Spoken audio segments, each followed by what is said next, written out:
practice insights on diarrhea management, OTC practices, and related treatment gaps, an initiative organized by Voice of Healthcare, powered by Dr. Reddy's Laboratory, and supported by UN Global Compact Network. Diarrhea remains one of the most common reasons for self-medication, with many patients relying on over-the-counter drugs before seeking any medical advice. However, OTC management practices vary widely, and there are so many misconceptions about the use of antibiotics, antidiarrheal agents, and oral rehydration solutions, continuing to influence how the disease is managed. Understanding current OTC practices and identifying treatment gaps can help us improve patient outcomes, promote rational medicine use, and strengthen the pharmacist and clinician's role in evidence based diarrhea management. Join me in welcoming our panelists for today, Dr. Piyush Jain, Senior Pediatrician and Honorary Finance Secretary, Indian Medical Association. Welcome, Dr. Piyush. Thank you, ma'am. Dr. Rakesh Kochhar, Director, Gastroenterology, Paras Health, Panchkula. Welcome, Dr. Rakesh. Dr. Jayesh Solanki, Straight Epidemiologist, Gujarat. He was supposed to join us, but because of some commitment, he is not able to. Dr. Ajay Parekh, Medical Officer, Non-Communicable Diseases, Gujarat. Welcome, Dr. Ajay. Thank you, ma'am. Dr. Somnath Singh, Deputy Director, UN Global Compact Network, India. Welcome, Dr. Somnath. Thank you, doctor. So my first question is for Dr. Piyush. From the perspective of, say, the Indian Medical Association, how do you assess the current landscape of diarrhea management in India? And what are the biggest concerns arising from irrational OTC medication practices? Dr. Manisha, from the IMA perspective, India has significantly progressed well in the diarrhea management because of the widespread use of ORS, zinc supplementation, immunization to the children, and also the better sanitation facilities.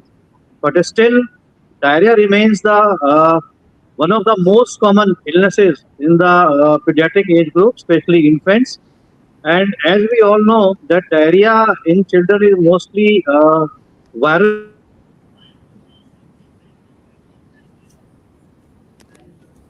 Right.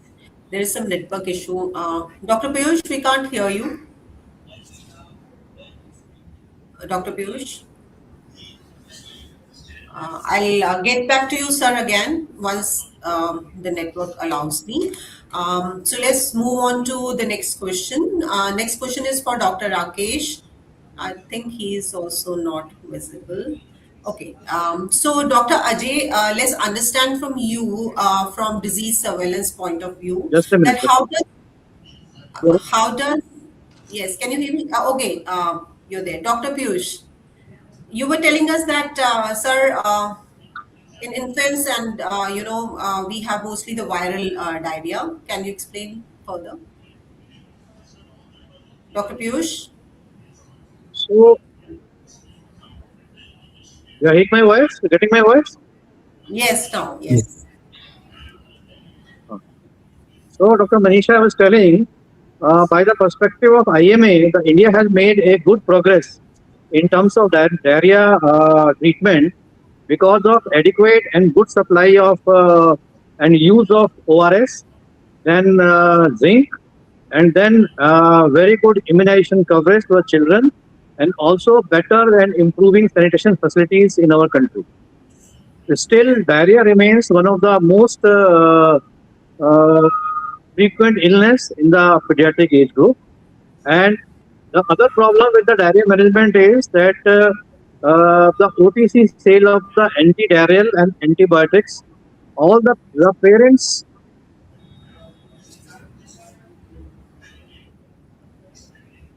are always in a panicky or anxiety state with the diarrhea in children, and they want to stop the diarrhea immediately at any cost. And many a time they come themselves कि doctor साहब please prescribe some antibiotic. Without antibiotic, it will not stop. And many a times they come to us after taking multiple antibiotics or antidiarrheal drugs, which they have purchased to the from the chemist shop as OTC products. So we all have to reinforce and educate the parents and the general public that pediatric diarrhea most of the time is usually viral in nature, and it takes some time, say 2 to 5 days, to settle down. And the main crux of treatment is not stopping diarrhea or not stopping the stools. The main crux of treatment is to keep check on dehydration. The child should not have dehydration features. So we are not we are not about we have to we give some medicine that diarrhea will stop in 2 days or one day. I personally, in my clinic, never advise any patient, never tell any patient that diarrhea will settle in 1, 2, or 3 days. I always tell it will take 2 to 5 days. And the cornerstone of treatment, main treatment is the ORS. So that, I mean, there is no control of anyone on the number of stools. But the main thing is the amount of water and electrolytes which is lost in the stools, it should be replenished through ORS. And additionally, we have to give zinc supplementation. And with zinc, if the child is more than 6 months of age, we can give coconut water, curd, matta, vegetable soup, dal pani, rice pani, etc. So, and with the I mean, many patients are using antibiotics before coming to us. We have to explain and educate patients also that it is not only the antibiotics will not only harm your baby with side effects. The other thing is that it will create a scenario of antimicrobial resistance, and which is a real troublesome entity in nowadays. And time will come when no antibiotic will show its effect or will be effective when it is actually needed. And in diarrhea, it is just not needed. So before starting antibiotic, consult your doctor. So from IMA, we are having our regular programs, teaching programs, CMEs for the doctors, and for the patients or general public also. Yes. Right. Right. I think it's a good message, and I think every should be when one should be educated that the diarrheal diseases, which are especially in infants and children, pediatric age group, they are viral, and if need be, if they're bacterial, then only the antibiotics should be taken. Otherwise, antimicrobial resistance is something that has to be dealt with. My next question is for Dr. Rakesh. Can you hear us, Dr. Rakesh? Okay. Dr. Ajay, please let us know that from disease surveillance perspective, how does delayed medical consultation due to self-medication affect outbreak detection and disease monitoring? Of course, ma'am. From the DC surveillance point of view, ideally when the patient goes to any of the public or private practitioner, it will be reported in integrated IHIP portal. So early warning sign can be detected. So the proactive action can be initiated. On the other hand, when the patient goes to go for self medication, over the counter medication, so patient will be not recorded in any health facility. So the warning sign has been not been detected. So the ultimate epidemic or outbreak can be not detected. So timely intervention cannot be initiated. And on the other hand, when the patient doesn't reaches the hospital, in severity cases, when we take an antimicrobial sample from the various stool or other samples, so the microbial, when it takes medicine from the over counter antibiotic like, so the microbials cannot be detected. So actual picture of microbial resistance cannot be detected. So this is the paradigm that the public health intervention cannot be initiated timely. Right. So I think if one is taking, over-the-counter drugs and is self-medicating, that will not be recorded, and the problem, gravity cannot be estimated. So, Dr. Somnath, globally, what best practices have proven successful in promoting responsible self-care and safe OTC medication use, and what lessons can India adopt? Thank you very much, Dr. Manisha. So before I just come to my question, I would like to, at the outset, I would like to express my sincere gratitude to Voice of Healthcare, especially Dr. Manisha and the entire organizing team for bringing together such an eminent panel to deliberate on a highly relevant and timely public health issues. So, in my view, diarrheal disease, continue to pose a significant health burden globally, particularly among children, older, adults, and vulnerable communities. While remarkable progress has been made in reducing mortality, inappropriate self-medication, irrational use of over-the-counter medicine, and antimicrobial resistance remain major, challenges requiring urgent collective action. So I'm honored to share this distinguished panel with Dr. Piyush and Dr. Rakesh Kochhar and Dr. Jayesh Solanki, whose extensive, experience in pediatrics, gastrology, and disease surveillance will undoubtedly enrich today's discussion. I look forward to learning from their vulnerable insights and contributing the perspective of the United Nations Global Compact Network India on a sustainable healthcare system, responsible business practices, public health partnership, and evidence-based policy. So I really congratulate the major Voice of Healthcare for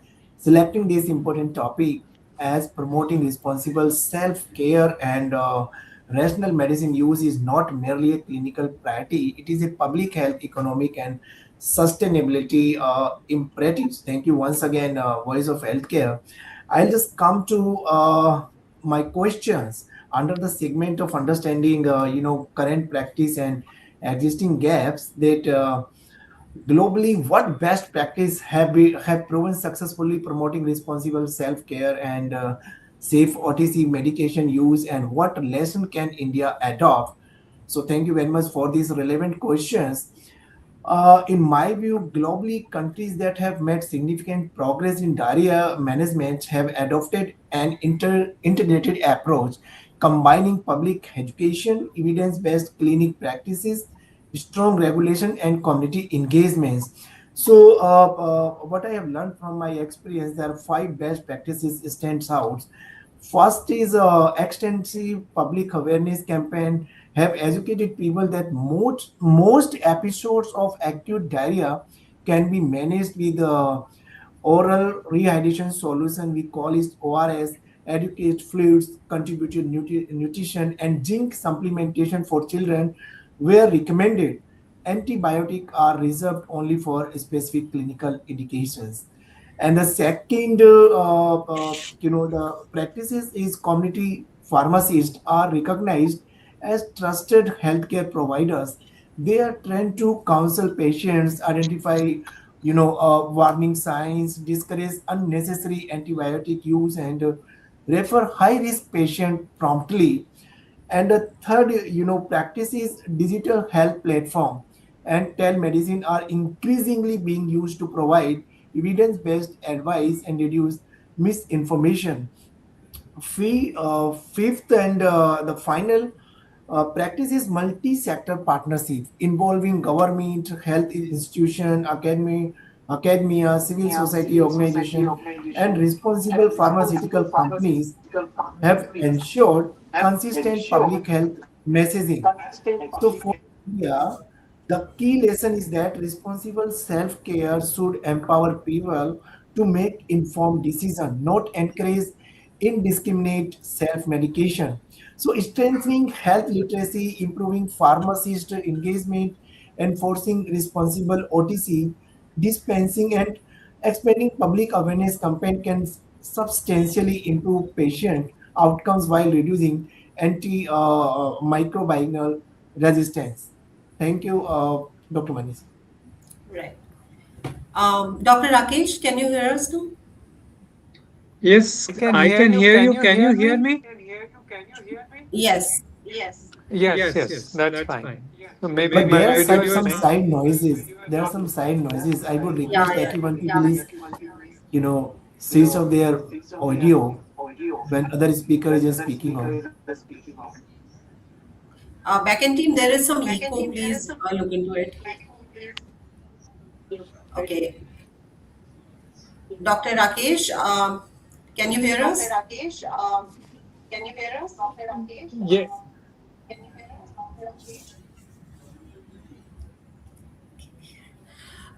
So, Dr. Piyush, I just want to ask you that we have been discussing about antimicrobial resistance, so it becomes all the more important to select the right kind of treatment management. So first of all, you being a clinician, please tell us that what should guide the choice between, say, anti-secretory or anti-motility, antibiotic, or any other supportive care in diarrhea management, so that the antimicrobial resistance doesn't happen, or the bad practices which are already prevalent in India, that can be decreased. Dr. Manisha, antimicrobial resistance is one of the greatest challenges the medical fraternity is facing in the current time. Physicians and medical bodies, they are continuously working on it. And our Indian Medical Association has headquarter has a separate program on this that is the name of antimicrobial resistance, which Dr. Narendra Saini, a leading microbiologist of India, is leading, and he is chairing this session and working a lot on this. So we we have to work on two three headings. First is the doctors. So most of the doctors, we have to convince that pediatric diarrhea is a viral diarrhea, it settles itself, and it doesn't need any antibiotic. And I feel many doctors, especially pediatricians, are convinced with this. Then second part is the patients, the parents. We have to convince them that whatever your doctor is advising, then only you have to take the antibiotic. I mean, especially for pediatric diarrhea, it is a viral diarrhea. It does not need any antibiotic. And antibiotics in diarrhea, they have clear national and international guidelines, and normally doctors stick to that. And many times the patient have lot of anxiety and lot of say irresistant demand, and pressing doctors to please write an antibiotic, otherwise it will not, the diarrhea will not stop. So most of the doctors, they spend 50% of time in consoling and advising the parents that no, this diarrhea doesn't require antibiotic. It will settle its own, and please don't give antibiotic. And as I have already told, that the cornerstone of treatment of pediatric diarrhea is ORS, number one, and zinc, plus continued breastfeeding, and plus continuing the other normal food which we are giving to the child. Stopping the loose motion, stopping the pulse rate is never a criteria for any doctor. So ultimately, what we tell to the patient is that whatever amount of fluids and electrolyte is lost in the loose motions, it has to be replenished, and the features of diarrhea has to be checked continuously. And most important is to prevent diarrhea. And through continuing educations, even we are IMA is teaching its young students. We have got our two main groups. One is the IMA MSN Medical Student Network Group, and one is the IMA JDN Junior Doctor Network Group. So from there only we start these programs, and we also have as antibiotic resistance program. We also have a diarrhea control program for teaching purposes to the medical students and to the young and junior doctors. And to them also, we always tell that please use antibiotics very judiciously, only when required, or only according to the national and international guidelines. Otherwise, a time will come in next future, in near future, that no antibiotic will be effective for the dreaded infections when they are actually needed. So what we always, most of the times, what we tell to our doctors, that we should prescribe right antibiotic for the right patient at right time, in right dose, for right duration. And Right. to the parents also, to avoid the development of antimicrobial resistance, give antibiotic only in the supervision of the medical practitioner. Number one, use the antibiotic in the proper dosage form, use for the proper days it is recommended. Many patients, what they do is the antibiotic is recommended for the 5 days. The child shows symptomatic improvement in 2 days and they stop. That again leads to the development of the antimicrobial resistance. Right.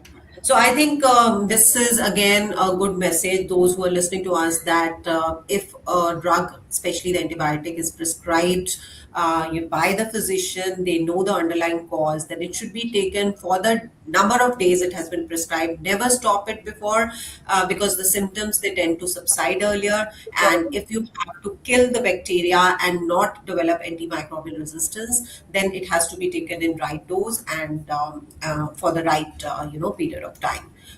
So let's understand from Dr. Ajay that how does antibiotic misuse impact public health surveillance, and what systems are currently helping monitor antimicrobial resistance. Yes, ma'am. As rightly suggested by Dr. Piyush Jain, sir, that the imperial use of antibiotic like fluoroquinolones and third generation cephalosporin in the current situation, that will affect the antimicrobial resistance definitely. While we are taking sample for the antimicrobial resistance from the severe or tertiary level in patient, indoor patient, so it is like a tip of iceberg that the page what we sample taking from the for the AMR surveillance, it's a tertiary level. While the community level, what are the patient, those the sample has not been taken, so that is bottleneck. That's first thing. And second, whatever the data, as rightly suggested by sir, that antimicro national program for antimicrobial resistance, that the getting the data from the tertiary, primary, private or public health facility and laboratories, that the gather data, and annually they predict the give the information to change the guideline, medical stewardship, and another suggestions that also help to regulate the monitor or antimicrobial resistance. So in these two we can. Right. Dr. Rakesh, are you there ultimately? Please let us know if you can hear us. Um, I can hear you. You tell me if you can hear me, then I'll answer the Yes. question. Right, Okay. right, sir, and there's no echo as well. So, Dr. Rakesh, we have been, discussing about the antimicrobial resistance that develops because of the over-the-counter drugs uses or misuse of these drugs. So, please tell us that what are the factors that guide the choice between anti-secretory agents, anti-motility drugs, antibiotics, and supportive care in diarrhea management. Okay. I'll just make a small comment about the anti misuse of antibiotics. It is not only resistance to antibiotics, which is a major cause of concern, but it has been seen that antibiotics given in childhood can lead to inflammatory bowel disease in the later life because of misuse of antibiotics during childhood. The microbiome of the gut is altered, and that over a period of time plays a role in making the person more susceptible to inflammatory bowel disease, which is a much more severe, serious condition like ulcerative colitis or Crohn's disease. Now, coming to the use of anti-secretory, anti-motility agents, we have anti-secretory agents in the form of Resica, which is quite an effective drug because it just prevents secretion and the volume of the diarrhea. And for most of the acute diarrheas, be it traveler's diarrhea or infectious diarrheas, where there is no fever or little fever, just acute watery diarrhea, the anti-secretory agents are very helpful, and they can make the patient comfortable in a day or 2 days.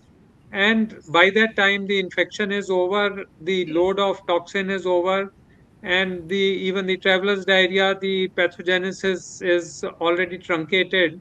So they are useful to that extent that they can be tried and should be used for a majority of patients, except when there is blood in stools or the fever is high, more than 100, or when the diarrhea is associated with severe dehydration or altered blood pressure, that is hypotension. So secretory agents are useful. They have to be combined with ORS naturally, both in children as well as in adults, so they can be used. But anti-motility agents should not be used indiscreetly. They are useful adjunct for traveler's diarrhea. For a day or two you can use them because they act they are opioid agents actually, so they will stall the movement of the intestine and thereby help in diarrhea. So they have been widely used for last 50 years, loperamide and Lomotil. So their use should be restricted because if you use them, then the toxin induced diarrhea, the toxin doesn't get out of the body, so toxin stays in the body for a longer period.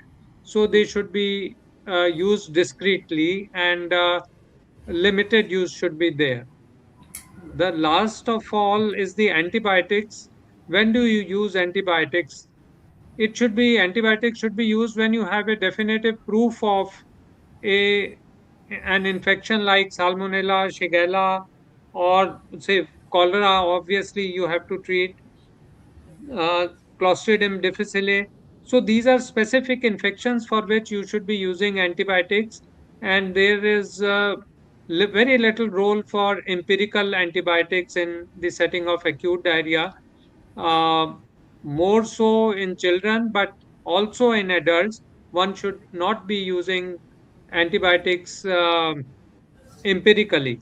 If at all you have to use empirically, it is only traveler's diarrhea that a person is visiting another city or another state and he gets diarrhea, then he can be helped by giving something simpler, say as simple as rifaximin for 2 to 3 days, or azithromycin for 1 to 2 days.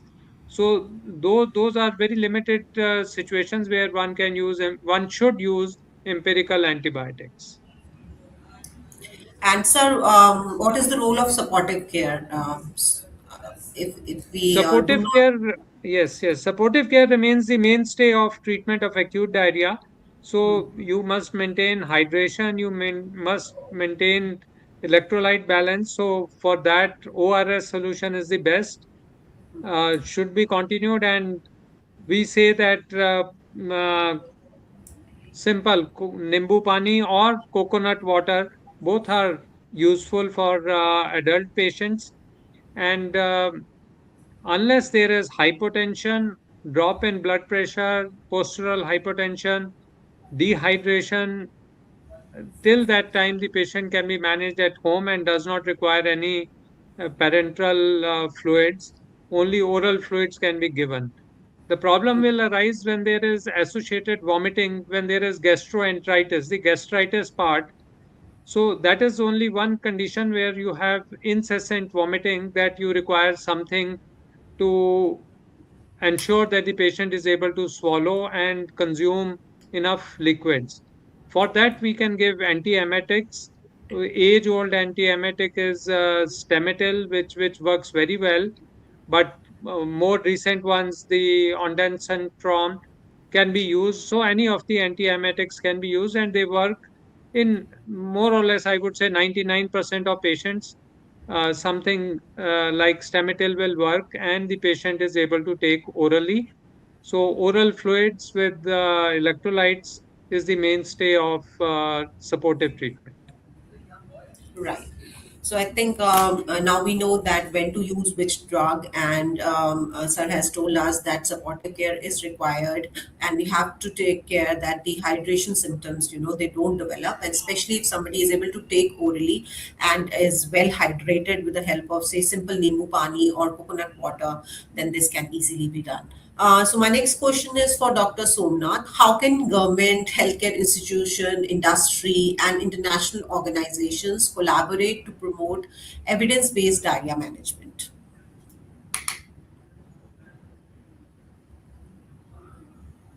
Sir, please unmute yourself. Yes. Yes, yes. Thank Thank you, Dr. Manisha. And with regard to evidence-based diarrhea management, it requires a true multi-stakeholder partnership because no single institution can address the challenge alone.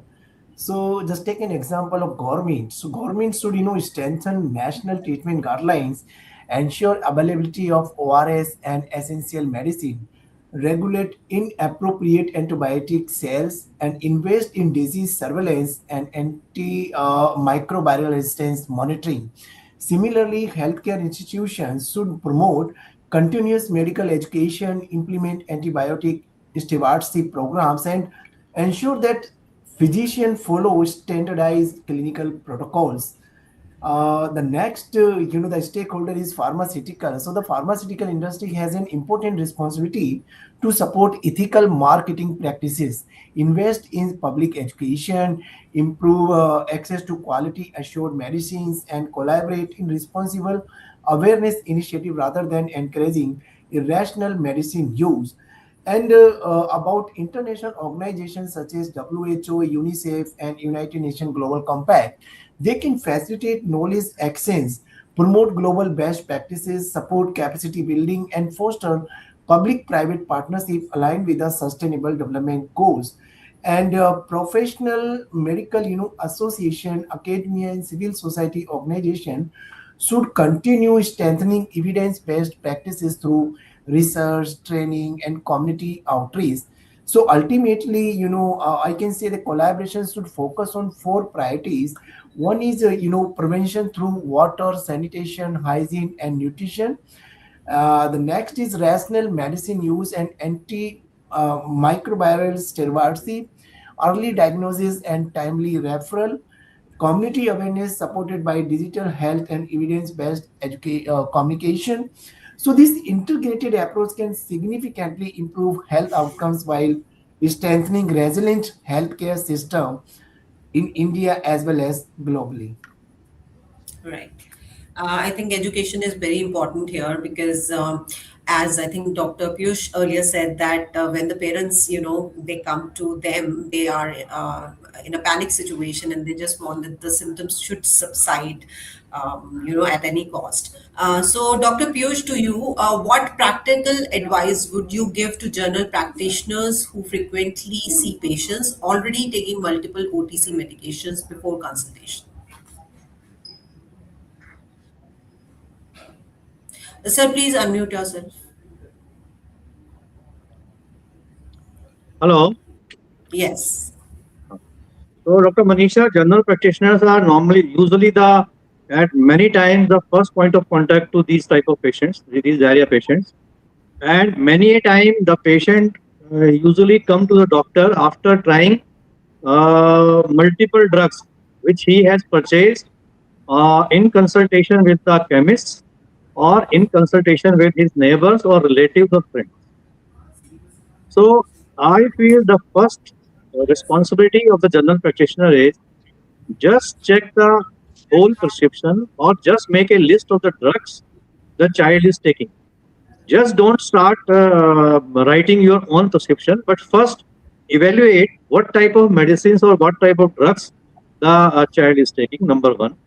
Then, after seeing that, try to remove the duplicate drugs or unnecessary, unwarranted drugs which the child is taking. Then, if he feels that the child needs some antibiotics according to the national guidelines or according to the books, like there's some bacillary diarrhea or bacillary dysentery or some bacterial infection is there, then antibiotic can be continued. So he should assess whether antibiotic is really needed or not. And the most important thing to assess, first of all, is to assess the level of dehydration, whether the child is dehydrated or not. The first thing in diarrhea children, dehydration is the most important because most of the problems will occur because of dehydration. So he has to assess whatever symptoms and signs of dehydration are known to everyone. They are present in that child or not. Urine output, oral intake, lethargy, skin turgor, tongue dry, all these things. Then Right. but he should see for the while seeing these signs of dehydration, he should see that whether some red flag signs are there or not. Red flag sign means the child is very sick and needs immediate hospitalization. If dehydration is very severe, child is very lethargic, not taking anything, not passed urine for last say 10, 12 or 14 hours, then this child might require some hospital admission for fluid replacement therapy. The other thing is uh, he should, after examining the child and setting the prescription for the child, every doctor must devote some time for the patient education and telling the patient that main treatment or cornerstone of treatment is the replacement therapy, and that too with the ORS and also adding zinc to the therapy. Plus, breastfeeding should be continued, it should not be stopped, and the normal diet, whatever child is taking, it should be continued.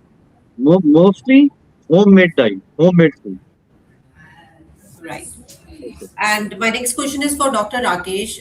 Sir, we know that the referral here becomes very important.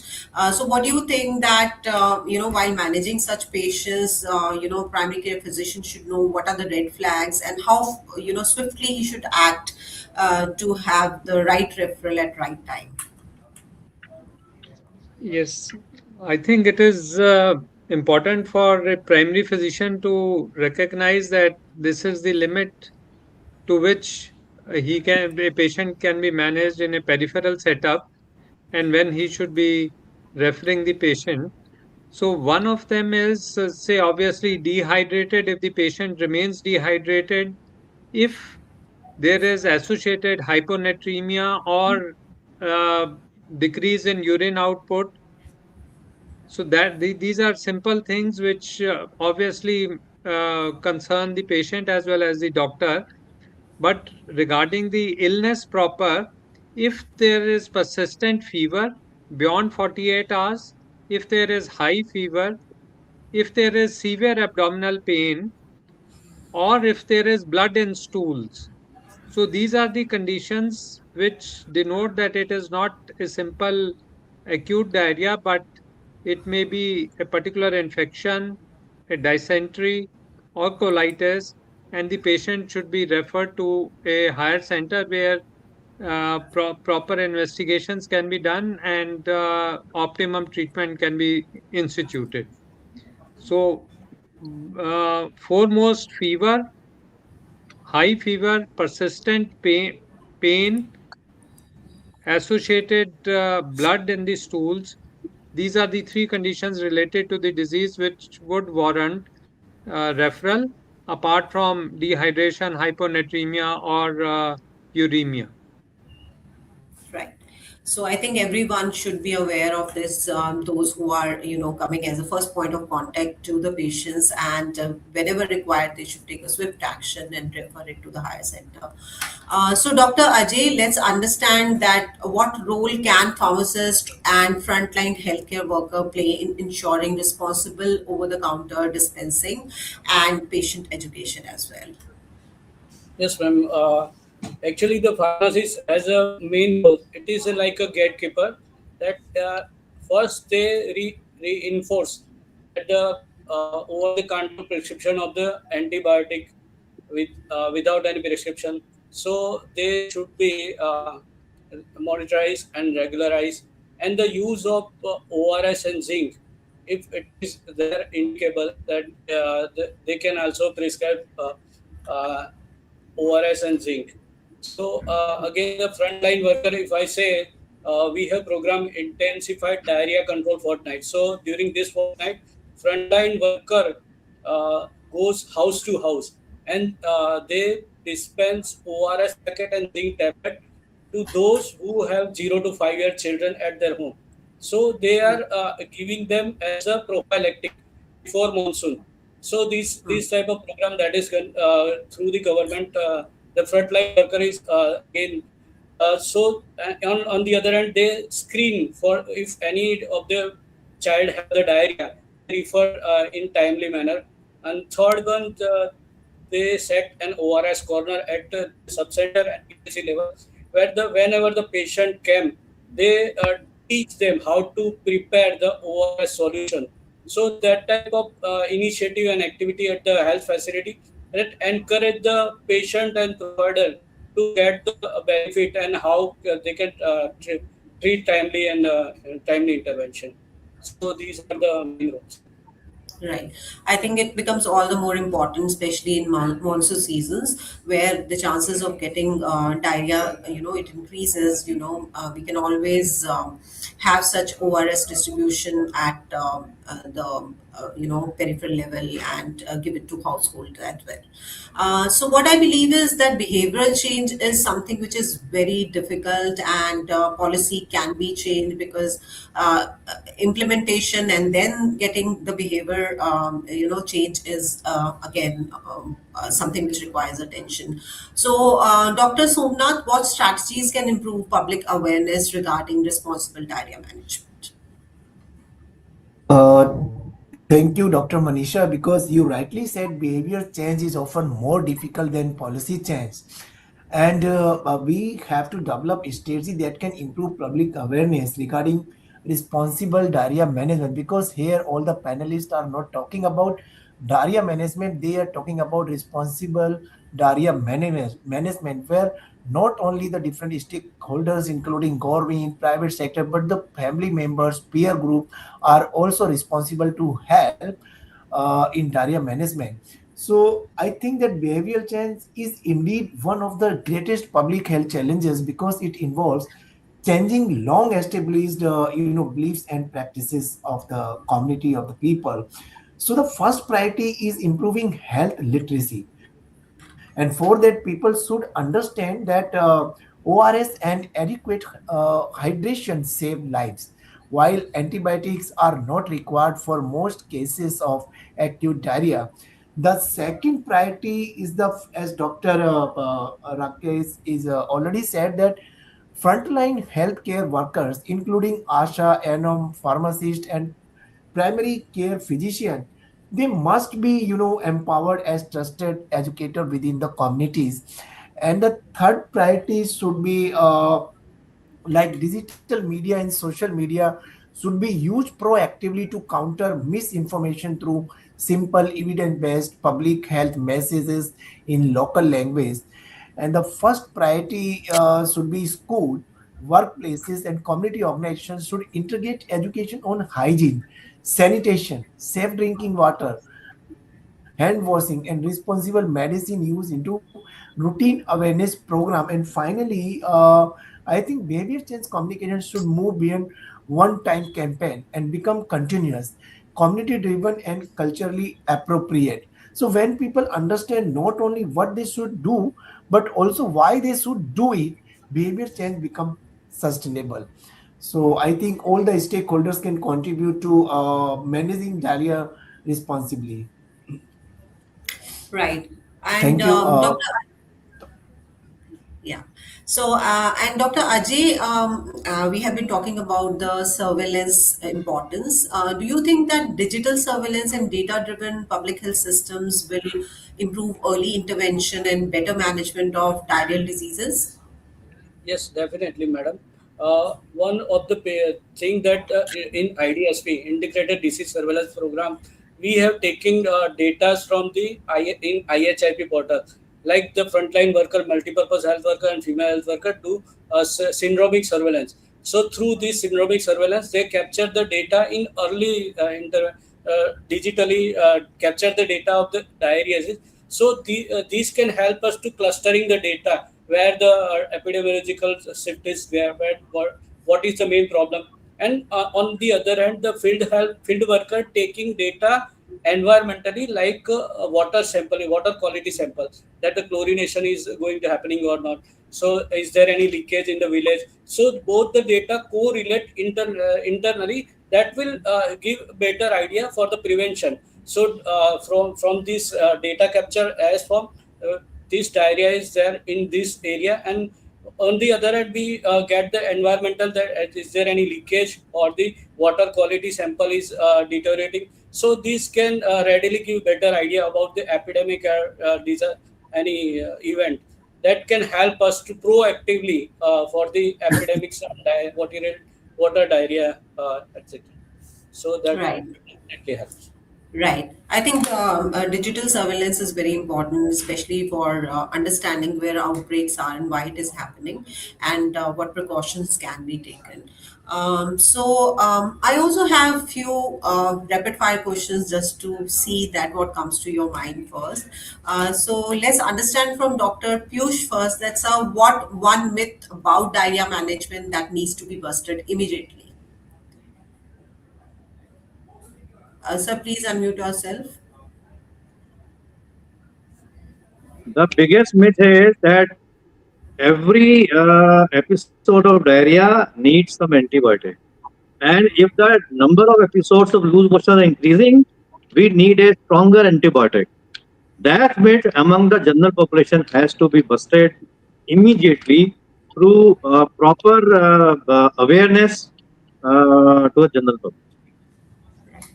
And Dr. Rakesh, you being a clinician, what is one thing that you would want that OTC practices should not be there and that should be immediately reduced? Well, again, it is the same thing that over the counter antibiotic dispensation should be stopped. Hmm. It will not only help in preventing drug resistance for patients with acute diarrhea, but for so many conditions. People are tuned to taking ciproflox, metronidazole, ornidazole, whatnot, for any illness, be it sore throat, be it acute pain abdomen or gastroenteritis or food poisoning. So I believe that, like in most of the Western countries, antibiotics are not available without prescription. We should have that thing available in our country. Right. And Dr. Ajay, since you know that the frontline workers, they must be going from one household to another and capturing the data as you told us. What is one red flag that tells them, because they are working with the patients, with the household, that a patient needs immediate medical attention? The ultimate red flag is the presence of blood in stool. Second, inability to take any oral, failure to take it. And third is severe dehydration, that shrunken eyes or lethargy. That is the red flag to immediate consult to a physician or a pediatrician. Right. And Dr. Somnath, you have been suggesting that there are certain things which can be, integrated into practices for better management. So, what do you think that the future of diarrhea management should focus on? First of all, I would like to mention that how we are just focusing on managing healthcare in India. So at the United Nations Global Compact India, we believe that sustainable healthcare is built through responsible business practices, strong partnership, evidence-based policies, and community engagement. So advancing these priorities will not only improve diarrhea management but also contribute to healthier communities and accelerate progress towards the sustainable development goals. Similarly, the future of diarrhea management should focus on prevention, responsible self-care, evidence-based treatment, antimicrobial stewardship, digital innovation, and strong multi-stakeholders partnership and collaboration that place patient at the center of the healthcare. Right. Also, from each one Over of to you, you, because Doctor. yeah, each one of you, you are experts in your field, and I just want to have one last message from all of you, that what changes do we need in, say, medical education, clinical practice, or policy that would improve diarrhea management in next 5 years. So let's start from Dr. Rakesh. I think we need to increase public awareness, health education at all levels, at the level of ASHA workers to the prime first contact of a patient in a rural area to the same level in any urban area also. So first thing is public awareness and health education, which has to go across the country, that acute diarrhea is a preventable disease. This will include steps to maintain food hygiene, use of clean water, and other preventive measures. So this is the basic thing about the fact that acute diarrhea is a preventable disease and it has high costs associated with it.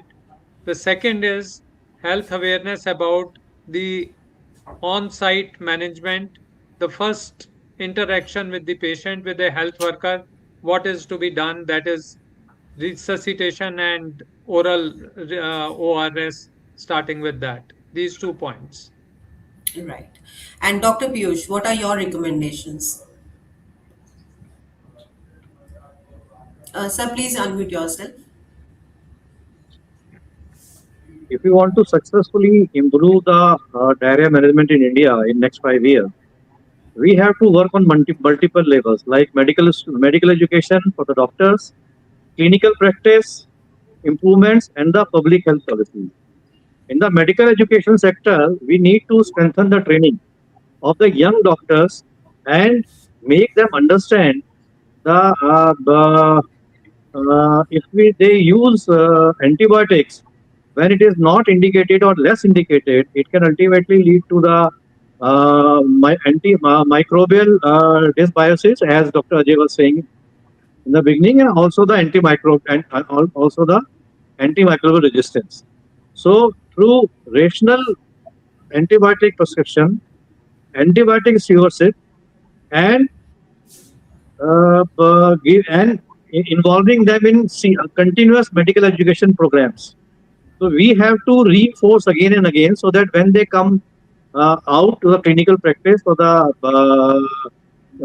as good doctors, they know it very well that antibiotics are just not required in the pediatric diarrhea most of the times.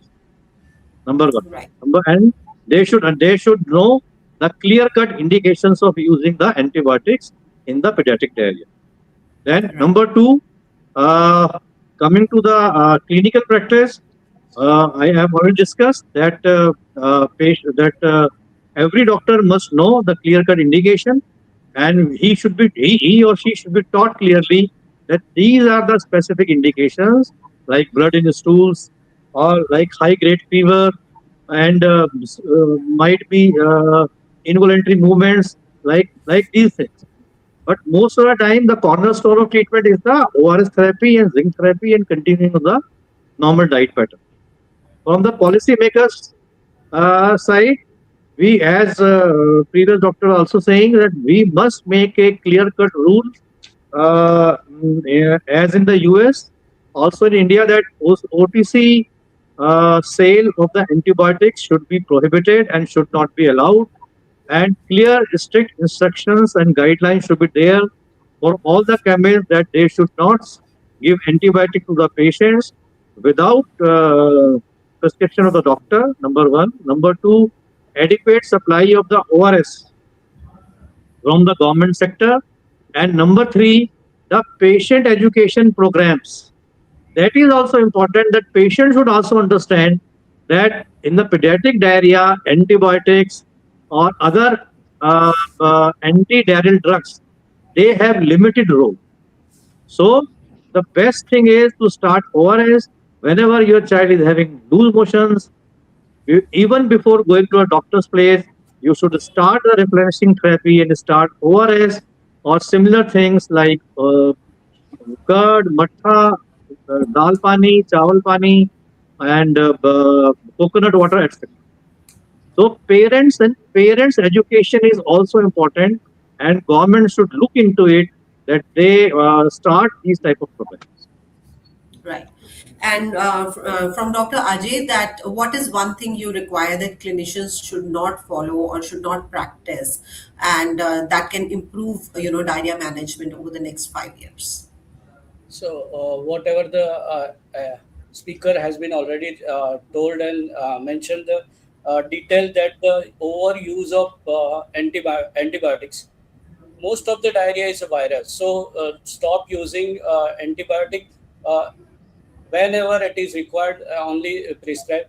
So, stop using antibiotic widely and report whenever it is there. The patient report in digital platform, so that will help in early intervention and proactively doing some surveillance activities. So shifting from paradigm from reactive to proactive manner, so that will help to prevent the more disease. Right. And any last message from Dr. Somnath you want to convey to the public and to the clinician or healthcare professionals who are listening to us? Actually, based on my learning in healthcare sector, lots of lacunas are there. From the from the management level, from the practitioner level, diarrhea is not the thing that cannot be managed. What I think that there is a requirement of collective action of all the stakeholders, and where government, private sector, healthcare organization, youth, peer group, and community itself come together to work on diarrhea management.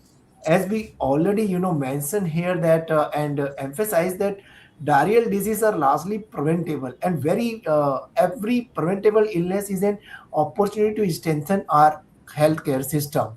So the way forward lies in integrating scientific evidence, responsible self-care, rational medicine use. So therefore, collaborative action across government, healthcare professional, industry, and international organization is very, very necessary. So by working together, we can build a healthcare ecosystem that is more resilient, equitable, sustainable, and truly patient-centric. So Right. collective action is something I think very, very important to fight, diarrhea in India. Right.